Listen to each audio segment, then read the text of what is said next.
ಅವ್ನ phone not reachable ಆಗಿದೆ ರೀ. ಅವ್ನು ಇಲ್ಲೇ ಎಲ್ಲೋ ಸುತ್ತಮುತ್ತನೋ ಬೆಂಗಳೂರಲ್ಲೋ ಇದ್ರೆ ರೀಚ್ ಆಗ್ತಿತ್ತಲ್ವ. ಫೋನ್ ರೀಚ್ ಆಗ್ತಿರೋ ಜಾಗಕ್ಕೆ ಯಾಕೆ ಹೋಗ್ತಾನೋ? ಜಯ, ಯಾಕೆ ಇಷ್ಟೊಂದು ಟೆನ್ಷನ್ ಆಗಿದ್ಯಾ? ಅಲ್ಲ, ಮೊಬೈಲ್ ಕೆಟ್ಟಿರ್ಬೋದು, ಸಿಗ್ನಲ್ ಸಿಗದೆ ಇರ್ಬೋದು, ಇಲ್ಲ ಬ್ಯಾಟ್ರಿ ಲೋ ಆಗಿರ್ಬೋದು. ಯಾಕೆ ಇಷ್ಟೊಂದು ಯೋಚನೆ ಮಾಡ್ತಿದ್ಯಾ?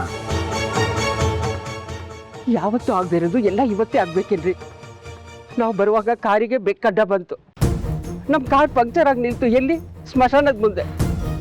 ಇವತ್ತೇ ಅವ್ನ ಫೋನ್ ಸ್ವಿಚ್ ಆಫ್ ಆಗ್ಬೇಕಾ? ಯಾಕೆಲ್ಲ ಹೀಗೆ? ಕಾಗೆ ಕೂರೋದಕ್ಕೂ ಗೊಂಬೆ ಮುರಿಯೋದಕ್ಕೂ ಒಂದೇ ಆದ್ರೆ ಅದನ್ನ ಅಪಶಕ್ನ ಅಂತ ಯಾಕೆ ಅನ್ಕೋಬೇಕು?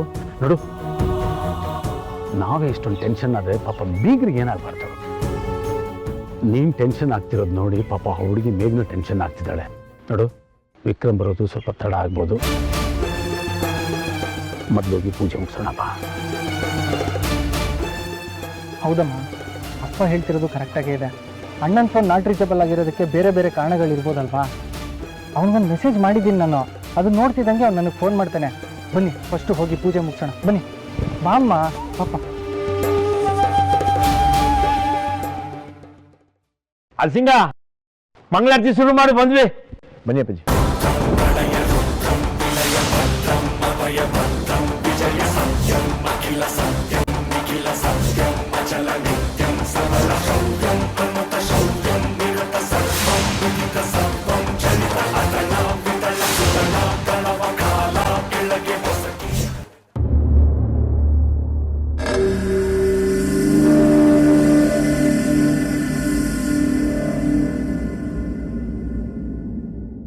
ನನಗೆ ಗೊತ್ತಿತ್ತು ನೀನ್ ಬರ್ತೀಯ ಅಂತ.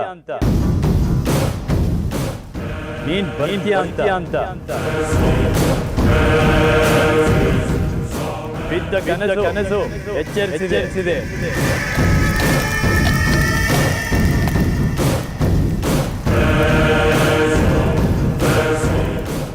ಬಾಬಾ, ನೀವೆಲ್ಲಿದ್ದೀರಾ?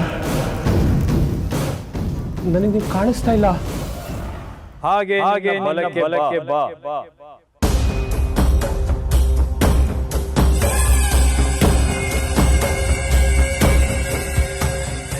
ಮತ್ತೆ ಬೆಳಕು ಹುಡುಕತ್ತೀಯಾ? ಬೆಳಕಲ್ಲೇ ಬೆಳೆದು ಬರೀ ಬೆಳಕನ್ನೇ ಉಂಡವನು ನೀನು. ಕತ್ತಲಿನ ಸವಿರುಚಿ ತಿಳಿದಿಲ್ಲ ನಿನಗೆ. ಹೆಣ್ಣಿನ ಜೊತೆ ಕರಾಳ ರಾತ್ರಿಗಳ ಕಂಡವನು ನೀನು. ಆದರೆ ಸವಿಗನಸುಗಳಲ್ಲಿ ಬೀಳಲಿಲ್ಲ.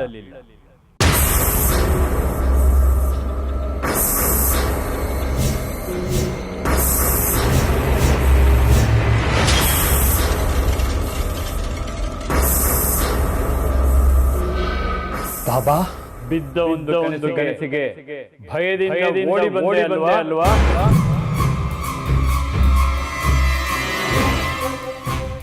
ಹೌದು ಬಾಬಾ, ಆ ದಿನ ಊತಿತ್ ಮಡಿಕೆ ಕನ್ಸಿಗೆ ಬರ್ತಾ ಇದೆ. ಈಗ ಪ್ರಯತ್ನದಲ್ಲೂ ಇದೆ.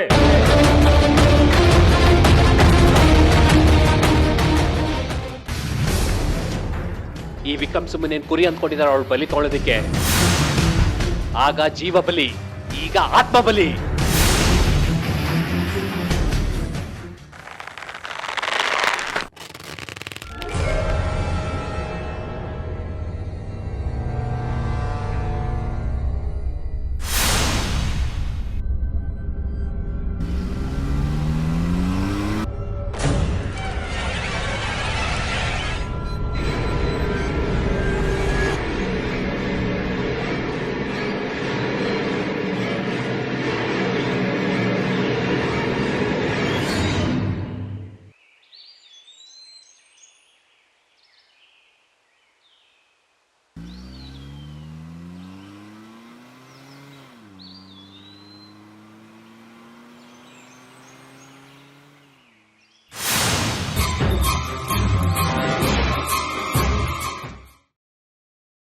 ಸಮಯದಲ್ಲಿ ಈ ನಂಬರ್ ಅನ್ನು ಸಂಪರ್ಕಿಸಲು ಸಾಧ್ಯವಿಲ್ಲ.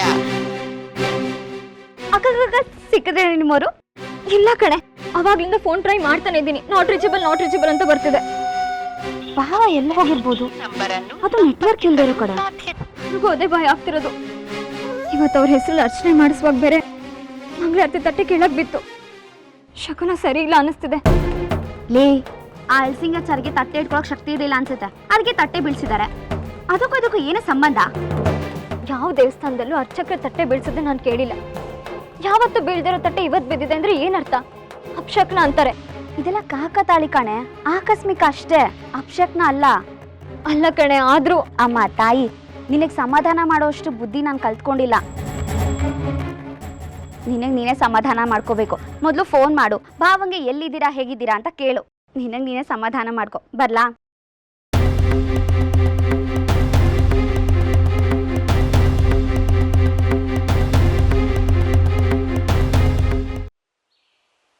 ವಿಕ್ರಮ್, ಸುತ್ತ ಕಾಡಿದೆ, ಮನುಷ್ಯರು ಯಾರು ಓಡಾಡೋ ಜಾಗ ಅಲ್ಲ ಅನ್ಸತ್ತೆ. ಯಾರು ಕಾಣ್ತಾನೆ ಇಲ್ಲ. ಅಲ್ಲ, ಆತ್ಮನ ಅವಶೇಷಪುರದಲ್ಲೇ ಯಾಕೆ ಕೂತಿಟ್ಟಿದ್ದು? ಅವಶೇಷಪುರ ಅಂದ್ರೆ ಜನಗಳು ವಾಸ ಮಾಡೋ ಜಾಗ ಅಲ್ಲ ಅದು.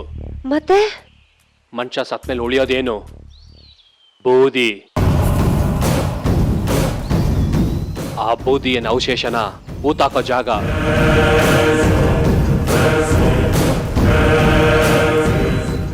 ಅಂದ್ರೆ ನೀನ್ ನನ್ನ ಇವಾಗ ಸ್ಮಶಾನಕ್ಕೆ ಕರ್ಕೊಂಡು ಹೋಗ್ತಾ ಇದ್ಯಾ? ನಾನು ಇದ್ದೀನಲ್ವಾ, ಬಾ.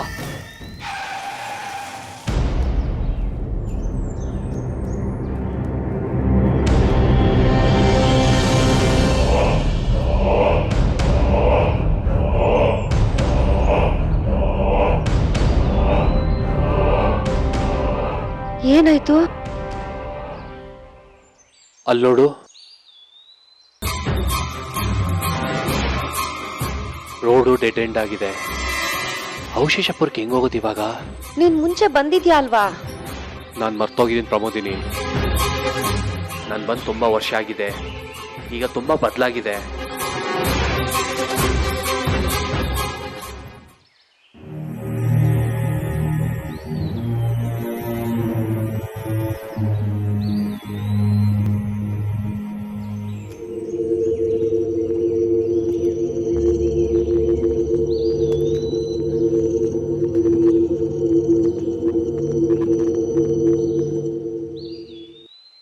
ಹಲೋ, ಇಲ್ಲಿ ಅವಶೇಷಪುರಕ್ಕೆ ದಾರಿ ಇತ್ತು? ಯಾರು ಹೇಳಿದ್ ನಿಮ್ಗೆ ಅವಶೇಷಪುರಕ್ಕೆ ದಾರಿ ಇದೆ ಅಂತ? ಮುಂದೆ ಹೋದ್ರೆ ಒಂದು ಕೆರೆ ಇದೆ, ಅದು 500 ವರ್ಷದ ಹಳೇದು.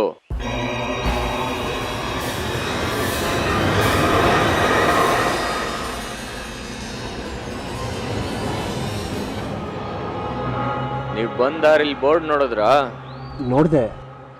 ಆ ಬೋರ್ಡು ಅವಶೇಷಪುರಕ್ಕೆ ಇದೇ ದಾರಿ ಅಂತ ತೋರಿಸ್ತಾ ಇತ್ತು. ಸರಿಯಾಗಿ ನೋಡಿದ್ರಾ?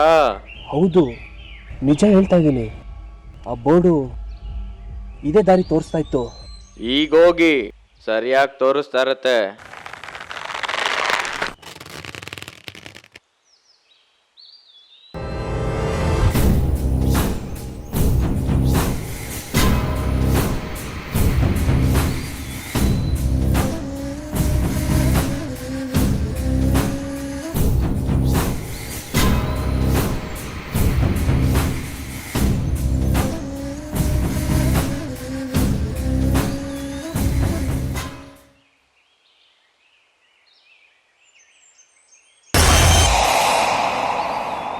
ವಿಕ್ರಮ, ಆ ವ್ಯಕ್ತಿಯಲ್ಲೂ ಕಾಣಿಸ್ತಾ ಇಲ್ಲ.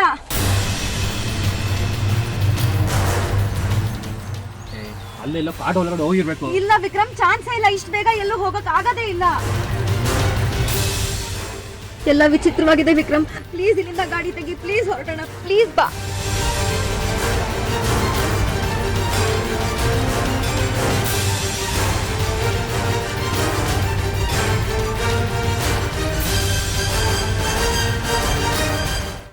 ಅಕ್ಕ, ಅಕ್ಕ, ಏನೇನಿಂದು ಕನ್ಸಲ್ಲೂ ಇಷ್ಟೊಂದು ಜನ ಕನ್ವರ್ಸ್ತೀಯಾ?